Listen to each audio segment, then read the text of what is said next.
हाँ अभी मजाक नहीं, चलो यहाँ सुनो। सो देखो काइनेमेटिक्स में जैसे हमने 3 इक्वेशंस डिराइव किया था, राइट, और उसको हमने सबसे पहला स्टेटमेंट जो था डिराइवेशन का वो ये था कि velocity is rate of change of position v equal to dx/dt, इसे डिराइव किया था, याद है ना? ओके अभी फिर से हम वैसा ही 3 इक्वेशंस रोटेशनल मोशन के लिए भी डिराइव करेंगे, प्योर रोटेशनल मोशन के लिए, ठीक है? तो एक सिचुएशन ले लेते हैं, पॉज कर।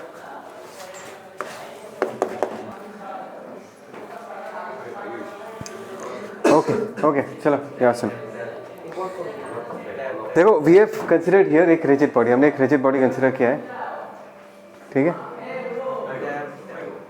ठीक, ओके हमने एक रिजिड बॉडी कंसिडर किया है और presently at this moment the rigid body is rotating with N angular acceleration of what?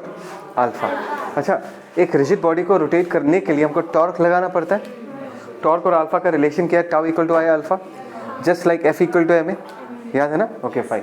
तो यहाँ पर हमारे पास एक रिजिड बॉडी है जो कि अल्फा एंगुलर एक्सीलरेशन से गोल घूम रहा है, right?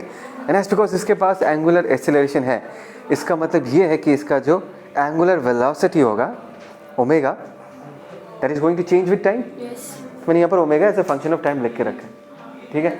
And we always know this relations कि देखो कोई बॉडी जो ट्रांसलेट कर रहा है वो कितना फास्ट मूव कर रहा है वो वेलोसिटी बताता है। कौन बताता है? वेलोसिटी बताता है। सिमिलरली कोई बॉडी अगर रोटेट कर रहा है, कितना फास्ट रोटेट कर रहा है वो कौन बताएगा? Omega, angular velocity, exactly same, right? जैसे कि वेलोसिटी क्या होता है? Rate of change of position, dx/dt लिखता है, तो उसका कोरेस्पॉन्डिंग एनालॉजिकल इक्वेशन क्या होगा यहाँ पर? Velocity is what? In this case angular velocity which is equal to what? Rate of change of theta, angle covered, कितना एंगल वो स्वीप कर रहा है, ठीक है ना? और अल्फा का वैल्यू हम क्या लिख सकते हैं? d/dt। Is that clear? तो यहाँ पर अगर हमने अल्फा को कांस्टेंट लिया, ध्यान देना,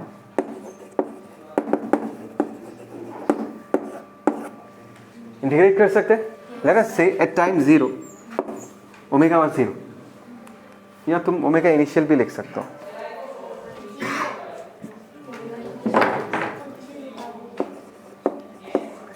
And let us say time t, omega f is the final angular velocity, ठीक है ना? So इसको अगर मैं इंटीग्रेट करूंगा, integration of d omega is what? Omega, omega final, this is what? Alpha t,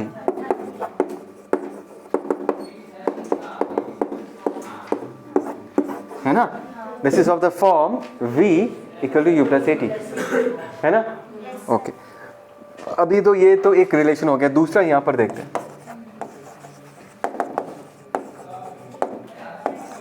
ध्यान देना, यहां पर ओमेगा जो है that is a function of time, right? T time के बाद क्या ओमेगा होगा वो हमने जस्ट नाउ डिराइव किया। Omega final is equal to what? Omega initial plus alpha T. देखो इनिशियल ओमेगा जो है ये तो कांस्टेंट है ना? बिकॉज इनिशियली वो बॉडी का इनिशियल एंगुलर वेलोसिटी क्या है? वो तो कांस्टेंट है। इसमें वेरिएबल क्या वैरी करेगा? टाइम के रेस्पेक्ट में। टाइम के रेस्पेक्ट में ओमेगा फाइनल का वैल्यू क्या होगा? चेंज होते रहेगा, right? As time changes omega final will change, but omega initial is constant. Just like v equal to u plus at, U will be a constant. कितने velocity से उस body ने अपना ट्रांसलेशनल मोशन स्टार्ट किया वो तो constant है, acceleration भी कांस्टेंट है। v जो है वो टाइम के साथ क्या करेगा? वैरी करेगा, ठीक? ओके ये तो हो गया कांस्टेंट। अभी ये जो ओमेगा है that is going to change with time, और टाइम के रेस्पेक्ट में उसका रिलेशन क्या है? ये रिलेशन, ये ओमेगा मतलब omega final that is omega initial plus alpha T. So if I integrate this, ध्यान देना, this is D theta and omega की जगह हम लोग क्या लिख सकते हैं? Omega initial plus alpha T into D T. Is that clear?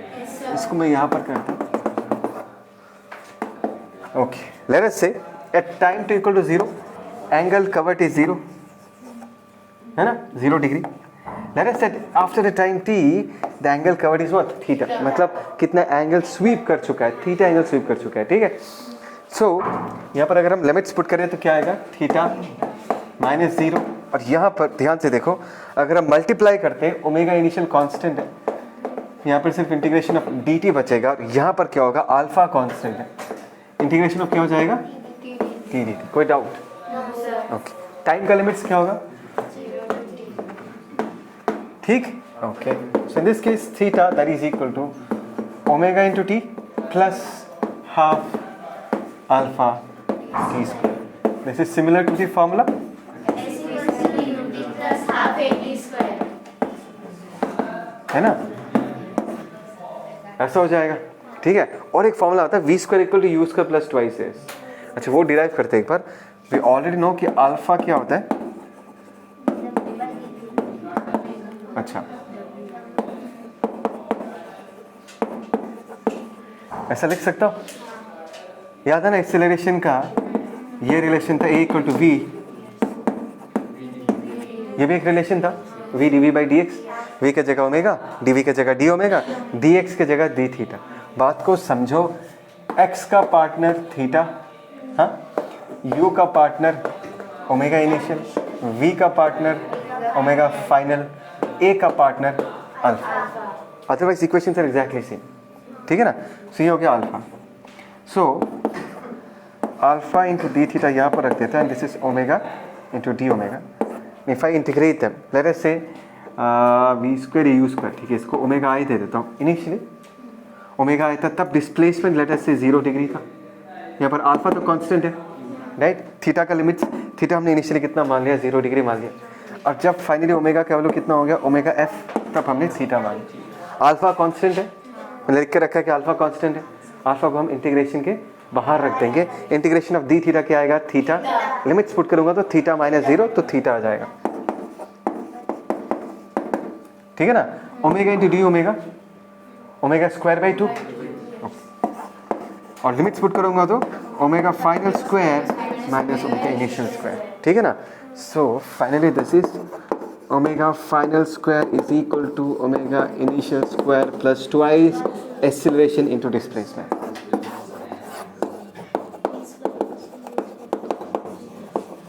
ठीक है, पूछा जा सकता है, ये डिराइव था, मैं आज देख रहा था वहाँ पर लिखा हुआ है। नॉर्मली करवाता नहीं हूँ, बेसिक है, सब लोग कर सकते हैं ये। अगर एग्जाम में पूछ दिया तो you can do it this way, ठीक है ना। 3 काइनेमेटिक इक्वेशंस का ही भाई ब्रदर एग्जैक्टली सेम, ठीक है। पॉज करना, कोई डाउट हो गया? ओके, देखो रेडियस ऑफ गायरेशन एक सिंपल कंसेप्ट है, नाम देख के डरो मत, इट्स वेरी सिंपल। एक रिजिड बॉडी है, कोई बात नहीं करेगा, तू बात नहीं करेगा, लेकिन एक रिजिड बॉडी है, दिस इज एग्जिस्ट, और वो प्योर रोटेशन कर रहा है, इसका मोमेंट ऑफ इनर्शिया होगा, कुछ होगा मोमेंट ऑफ इनर्शिया। मैंने बोला चलो भाई इस एग्जिस्ट के अबाउट जो मोमेंट ऑफ इनर्शिया है वो I नॉट है। क्या बोला मैंने? I not. तो पूरा प्रॉपर एक रिजिड बॉडी। तो अभी कंसेप्ट ऐसा है कि अगर मैं इस पूरे रिजिड बॉडी को एक सिंगल पॉइंट मास से रिप्लेस करूं जिसका मास इसके बराबर ही हो, एक्चुअल रिजिड बॉडी जैसा ही हो, मतलब मैं रिजिड बॉडी को एक पॉइंट मास से रिप्लेस करने वाला हूं, तो मैं इस पर्टिकुलर एक्सिस से उसी एम मास वाले रिजिड बॉडी जिसको हमने पॉइंट मान लिया उसको कितने डिस्टेंस पे रखना पड़ेगा ताकि इस सिंगल पॉइंट मास का एक्चुअल रिजिड बॉडी जैसा ही मोमेंट ऑफ इनर्शिया हो। As simple as that. तुम्हारे पास एक रिजिड बॉडी है, उस एक्सिस के बाद उसका मोमेंट ऑफ इनर्शिया कितना है, I नॉट। उस रिजिड बॉडी को रिप्लेस करो, उसके जगह एक पॉइंट मास, इसका मास कितना होगा, रिजिड बॉडी जैसा ही है, तो एक्सिस से कितने डिस्टेंस पे रखना पड़ेगा, मैंने लिखा k। तो k डिस्टेंस पे अगर हम रखेंगे तो इस पॉइंट मास का जितना मोमेंट ऑफ इनर्शिया है इस एक्चुअल रिजिड बॉडी का भी वैसा ही मोमेंट ऑफ इनर्शिया, मतलब इक्विवेलेंट कंडीशन है। बात समझ में आया? तो हम क्या लिख सकते हैं इन दिस केस कि एक्चुअली मोमेंट ऑफ इनर्शिया कितना, I नॉट। और अगर हमने इस रिजिड बॉडी को इस एक्सिस से k डिस्टेंस पे रखा तो इस पॉइंट पार्टिकल का भी उतना ही मोमेंट ऑफ इनर्शिया होगा। हमने बराबर mk² लिख दिया। ये जो k है ना, इसी को ही हम रेडियस ऑफ गायरेशन कहते हैं। क्या कहते हैं हम इसको, रेडियस ऑफ गायरेशन। तो k का वैल्यू क्या है, √of I not by m। ये तो पता होगा ही तुमको, बट ये जो कंसेप्ट है ये बहुत ज़रूरी है। कहाँ पर यूज़ होता है, कभी कभी तुमको क्वेश्चन में बोल देगा कि ऐसा एक रिजिड बॉडी है, शेप एंड साइज नहीं बताएगा, ऐसी रिजिड बॉडी है जिसका मास ये वो है और उसका रेडियस ऑफ गायरेशन k है, ऐसा बोल देगा। तो तुमको उस पर्टिकुलर क्वेश्चन में इनडायरेक्टली क्या बोल दिया, उस रिजिड बॉडी का मोमेंट ऑफ इनर्शिया बोल दिया। अभी अगर प्रॉपर ज्योमेट्रिकल बॉडी है जिसका फॉर्मूला हमको आता है वो अलग बात है, और अगर रैंडम साइज्ड बॉडी का मोमेंट ऑफ इनर्शिया मैं एक्सप्रेस करना चाहूँ तो मैं तुमको सिर्फ रेडियस ऑफ गायरेशन बोल दूंगा कि इस रैंडम साइज रिजिड बॉडी का ये रेडियस ऑफ गायरेशन है, and you can easily find out the moment of inertia, mass of that object into k²। तो ये हो गया रेडियस ऑफ गायरेशन का बेसिक कंसेप्ट, ठीक है ना, सिंपल। ओके, अच्छा now we need to understand something कि अगर कोई बॉडी ट्रांसलेट करता है उसके पास कितना काइनेटिक एनर्जी होता है, half M V square. Similarly ये बॉडी रोटेट कर रहा है. सेकेंड वाला डायग्राम देखो, this is a rigid body which is performing pure rotation. एक प्योर रोटेशन परफॉर्म कर रहा है. और प्योर रोटेशन के बारे में हमने 2-3 क्लास पहले डिस्कस किया था कि प्योर रोटेशन का बेसिक आइडेंटिफाइंग फीचर क्या है. Every point on that rigid body, complete the sentence, will be, come on sir फोड़ूंगा लेकिन. Every point on the rigid body, yes, moves in a circle about the same fixed axis. क्यों निकल क्यों नहीं रहा मुझसे आवाज? एक प्योरली रोटेटिंग बॉडी का डिफाइनिंग फीचर ये है कि उस रिजिड बॉडी के किसी भी पॉइंट को देख लो, except the one which is lying on the axis, all of them are moving in a circle about the same fixed axis. ठीक, अभी तुमको पूछा क्या है कि भाई तुम ये बताओ इस पूरे रिजिड बॉडी का काइनेटिक एनर्जी कितना है. क्या बोला मैंने? Kinetic energy. ऐसा क्वेश्चन आ सकता है, derive the expression for the rotational kinetic energy of A purely rotating body, ऐसा पूछा जा सकता है. तो खुद सोच के देखो, काइनेटिक एनर्जी निकालने के लिए हमको क्या करना पड़ेगा. हर एक पार्टिकल को पकड़ना पड़ेगा, वो गोल गोल घूम रहा है, उसके पास डेफिनेटली वेलोसिटी है. And if A particle moves in a circle, उसका जो वेलोसिटी होगा, मैडम तो सपना नहीं देख रही ना, पक्का? हाँ, इसी दुनिया में है ना. अच्छा, तो वो जो पार्टिकल जो कि सर्कल में गोल घूम रहा है उसका वेलोसिटी हमेशा टेंजेंशियल होता है. उसका वैल्यू कितना होता है, आर ओमेगा. तो वेलोसिटी पता हो गया, तो उस सिंगल पार्टिकल का काइनेटिक एनर्जी कितना होगा, हाफ एम वी स्क्वायर, है ना. ऐसे करके सारे पार्टिकल्स के काइनेटिक एनर्जी को अगर हम ऐड कर दें तो मुझे इस पूरे रिजिड बॉडी का काइनेटिक एनर्जी पता चल जाएगा. उसी कंसेप्ट का यूज़ करेंगे. ठीक है, बहुत सिंपल है, एक बार में समझ में आ जाएगा. मैं एक सिंगल पार्टिकल को लोकेट किया, and as because this rigid body is performing pure, तूने ऑन किया ना? As because this rigid body is performing pure rotation, this is moving in a circle. अभी अगर ऊपर से देखोगे तो ऐसा गोल सा सर्कल दिखाई देगा. Do you agree with this?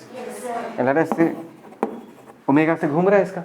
तो at this instant of time, इस particular mith particle का vith velocity will be along the tangent to the circle, and which is equal to ri into omega. देखो omega हर एक particle के लिए same होगा. M1th particle लो, M2th particle लो, M3th particle लो, omega क्या होगा, same, because every particle will be sweeping the same amount of angle. हाँ, are आई का value अलग अलग होगा, इसलिए मैंने आर आई लिख के रखा है, because distance from the axis will very. ठीक, तो इस छोटे से पार्टिकल का काइनेटिक एनर्जी अगर मैं लिखना चाहूँ, मैं क्या लिखूंगा, half m I into v i square. Total kinetic energy निकालने के लिए हमको सम करना पड़ेगा, i equal to 1 to n. Is that clear? अच्छा, तो इसको अगर हम सिंप्लीफाई करते हैं, ध्यान से देखना, i equal to 1 to n half m i, कहना इससे वी आई की जगह आर आई इंटू ओमेगा लिख सकता हूँ. Okay, that is R I into omega the whole square. ठीक, ध्यान से देखना, हाफ जो है वो कांस्टेंट है, वो खुशी खुशी बाहर आ जाएगा. ठीक है, summation of I equal to 1 to n, किसको सम करवाएंगे, M I R I square, है ना.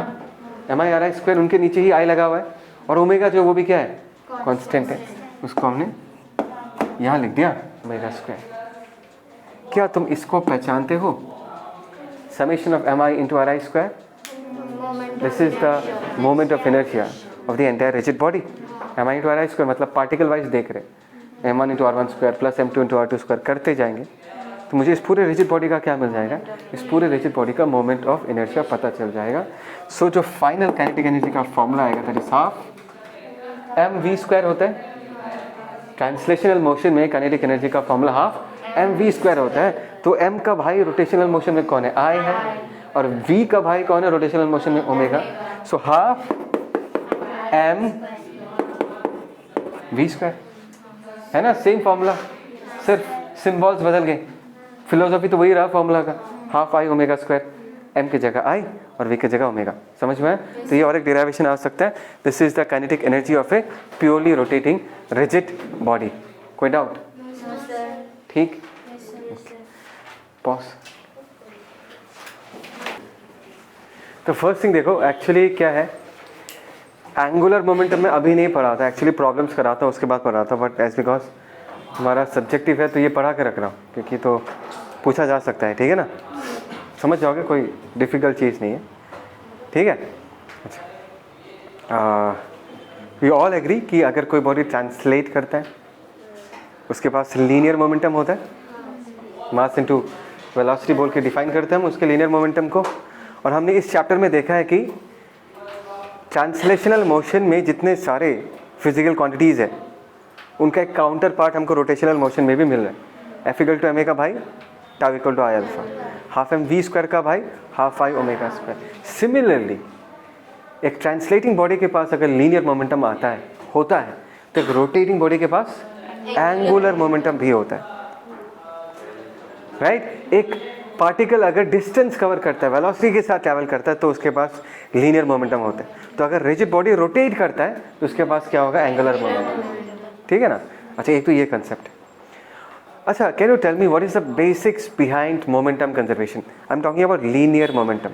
याद है मैं जब मोमेंटम पढ़ाता था I used to use the word linear because there are two kinds of momentum that we are talking about. एक तो हो गया लीनियर मोमेंटम, दूसरा हो गया एंगुलर मोमेंटम। अच्छा, कोलिशंस में हमने कोलिशंस पढ़ा, एक बॉडी जाके दूसरे के साथ टकराता है और हम कहते हैं कि अगर हम दोनों बॉडीज़ को एक साथ मानेंगे ना तो मोमेंटम नहीं बदला होगा। दोनों बॉडीज़ को अगर एक साथ मानते हैं तो उनको एक्चुअली पता है कि कोलिशन में होता क्या है। कोलिशन में actually there is a transfer of momentum, right. मैं जाके इसको धक्का दूँ, so what will happen to my velocity, it will decrease. What will happen to its velocity, it will increase. मेरा वेलोसिटी डिक्रीज किया मतलब मेरा मोमेंटम डिक्रीज हुआ होगा। से -x से मेरा मोमेंटम डिक्रीज हो गया, लेकिन अगर मैंने उसको धक्का दिया उसका वेलोसिटी इंक्रीज हो जाएगा, उसका मोमेंटम इंक्रीज हो जाएगा और उसका मोमेंटम +x से इंक्रीज होगा। मतलब मैंने लॉस किया -x और इसने गेन किया +x। एज ए होल अगर देखोगे -x प्लस x 0 आता है। That is law of conservation of linear momentum. That is the reason हम कहते हैं कि सिस्टम का मोमेंटम चेंज नहीं होता। हाँ, मोमेंटम ट्रांसफर जरूर हुआ होगा। मेरे से कुछ मोमेंटम, तो बहुत मेहनत से ना समझाने का कोशिश कर रहा हूँ, तो सुनना मैं क्या कह रहा हूँ, तो मेरे को गुस्सा मत दिला, कुछ बोलने तू सुनना मेरे बात को। वो कुछ भी बोलेगा तो पीछे देखेगा क्या? जब पढ़ा रहा हूँ तो सुन नहीं सकता तू ध्यान से? देख नमन, तेरे को भी बोल रहा हूँ, तेरे को भी बोल रहा हूँ, बहुत क्लास को डिस्टर्ब करते हो तुम लोग। क्लास के वक्त बातें नहीं, जब ब्रेक दिया अलग बात है, जब पढ़ा रहा हूँ तब बातें नहीं करोगे। Is that clear? आज के बाद से ध्यान रखना लगे।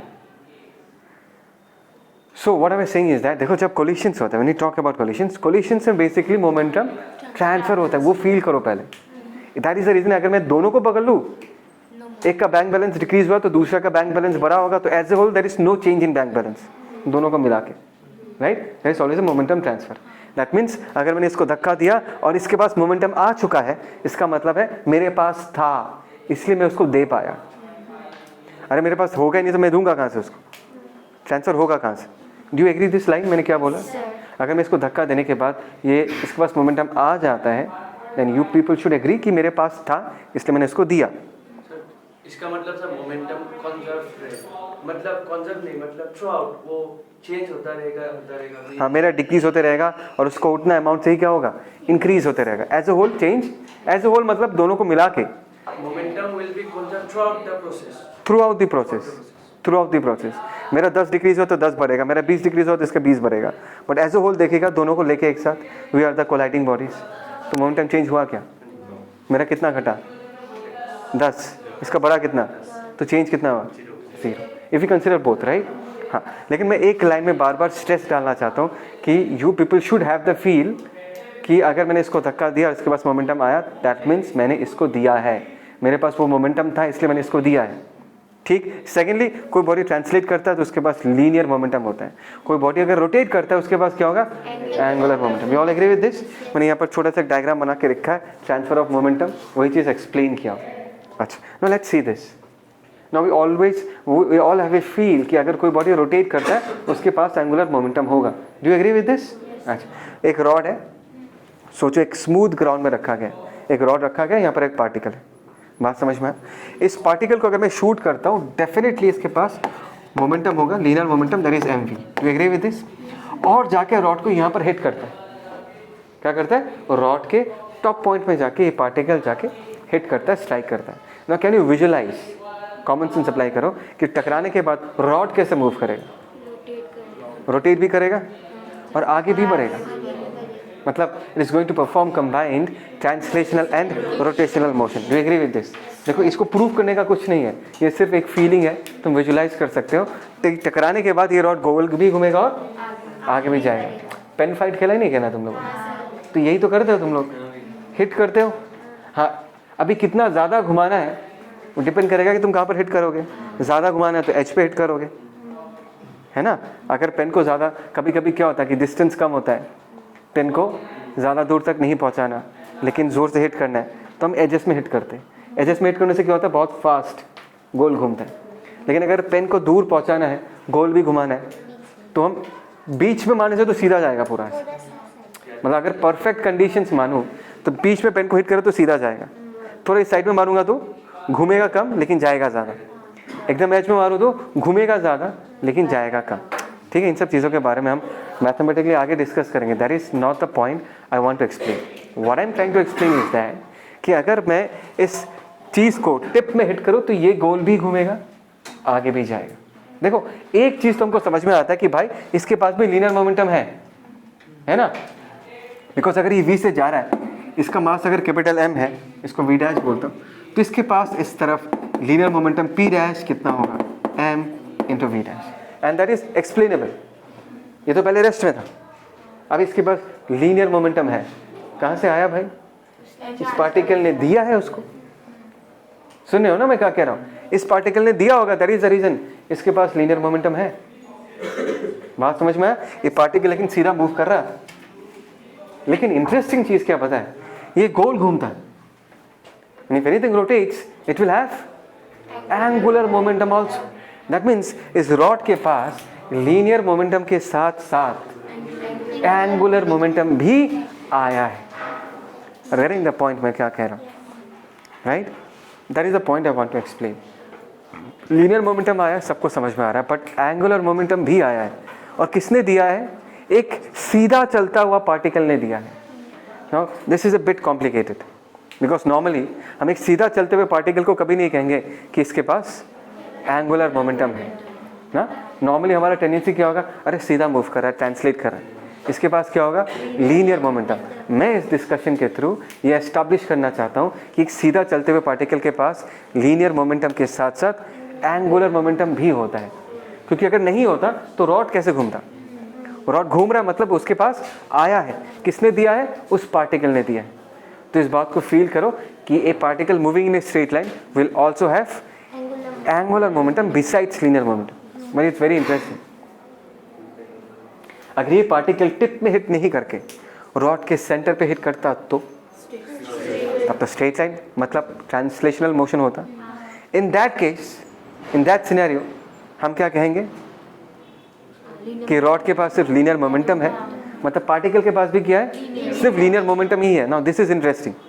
पार्टिकल जाके कहाँ पर हिट कर रहा है उस पर डिपेंड कर रहा है कि पार्टिकल के पास एंगुलर मोमेंटम है या नहीं है। बात समझ में आया? मतलब एक पार्टिकल के पास एंगुलर मोमेंटम होगा या नहीं होगा वो उसके पोजीशन पे डिपेंड करता है, उसके लोकेशन पे डिपेंड करता है। थोड़ा वेग है, मैं समझाऊंगा आगे जाके। अभी जस्ट थोड़ा सा फील लो मैं जो जो कंडीशंस दे रहा हूँ कि पार्टिकल जाके कहाँ पर हिट करता है या रॉड के सेंटर के रेस्पेक्ट में पार्टिकल का इनिशियल मोमेंटम जिधर है उस पर डिपेंड करेगा। अभी अगर ये पार्टिकल इस लाइन के अलॉन्ग मूव करता और यहाँ जाके हिट करता तब हम कहेंगे कि इस पार्टिकल के पास कोई एंगुलर मोमेंटम नहीं था। क्यों नहीं था? दिख रहा है सर, टकराने के बाद ये सीधा जा रहा है, रोटेट नहीं कर रहा है रॉड, मतलब इस वक्त इस पार्टिकल के पास कोई एंगुलर मोमेंटम नहीं है। लेकिन सेंटर के रिस्पेक्ट में अगर टिप में जाके हिट करता है, इन दिस सिचुएशन हम क्या कहेंगे, इसके पास एंगुलर मोमेंटम है। Is that clear? हाँ, इसी आइडिया को हम आगे बढ़ाएंगे। थोड़ा वेग है लेकिन थोड़ा बहुत तो फील आया है मैंने क्या कहा है, right? The only thing that I want you people to understand from this discussion is that a particle which is moving in a straight line can also contain angular momentum besides linear momentum. This is the takeaway from this discussion. ठीक है? अभी angular momentum for a particle हम define कर रहे हैं। कैसे? Axis बना कर रखा मैंने, रेफरेंस एक्सिस। ठीक है, यहाँ पर एक पार्टिकल है, उसके पास मोमेंटम कितना है, mv। राइट। अभी कोई देखने वाला अगर यहाँ पर है, if someone whose eye is placed here, उसको ये पार्टिकल स्ट्रेट लाइन में मूव करता हुआ दिख रहा होगा। Do you agree with this? और इस पार्टिकल को अगर मैं पूछूं कि इसके पास कोई एंगुलर मोमेंटम है क्या, ये बोलेगा नहीं, तो सीधा ट्रैवल कर रहा है। बात समझ में आ रहा है? बट कोई बंदा अगर यहाँ बैठा है और उसी पार्टिकल को देख रहा है, तो उसके लाइन ऑफ साइट को देखो। ये जो आर वेक्टर है, this is the line of site. जब वो पार्टिकल आगे ट्रैवल करेगा, क्या उसका लाइन ऑफ साइट गोल घूमेगा? क्या उसका लाइन ऑफ साइट कोई एंगल स्वीप करेगा? मतलब कुछ देर के बाद अगर पार्टिकल यहाँ पहुँच जाता है, तो can I say if this is the new position vector R dash, can I say इसके लाइन ऑफ साइट ने थीटा एंगल स्वीप किया? तो with respect to this eye, with respect to this reference axis, this particular particle has some angular displacement besides linear displacement.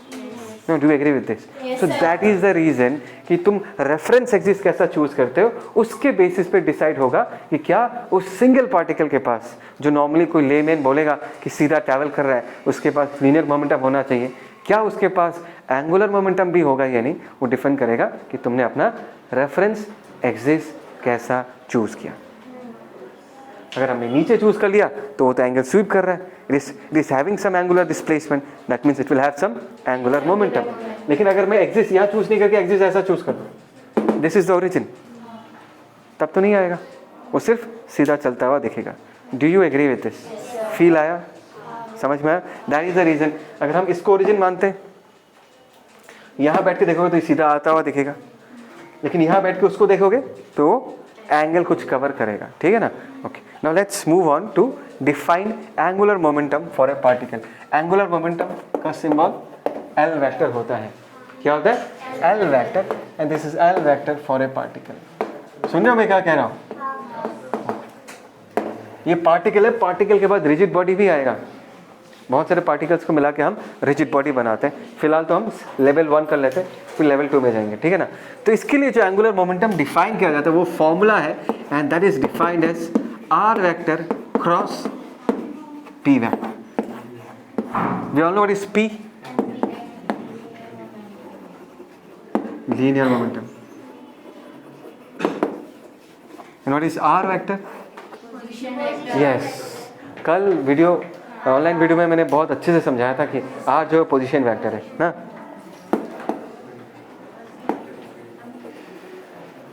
Position vector किसका?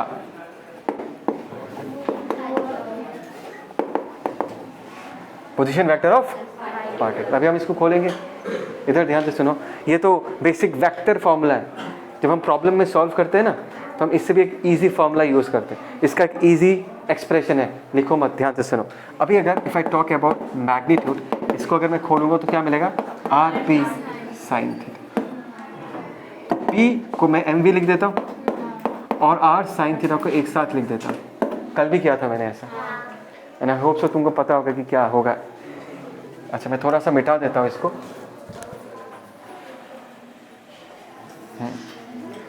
Now try to understand, this is theta, angle between r vector and p vector. Come on, ये तो पता है ना, ये theta है तो ये भी क्या होगा? So can you tell me what is r sin theta?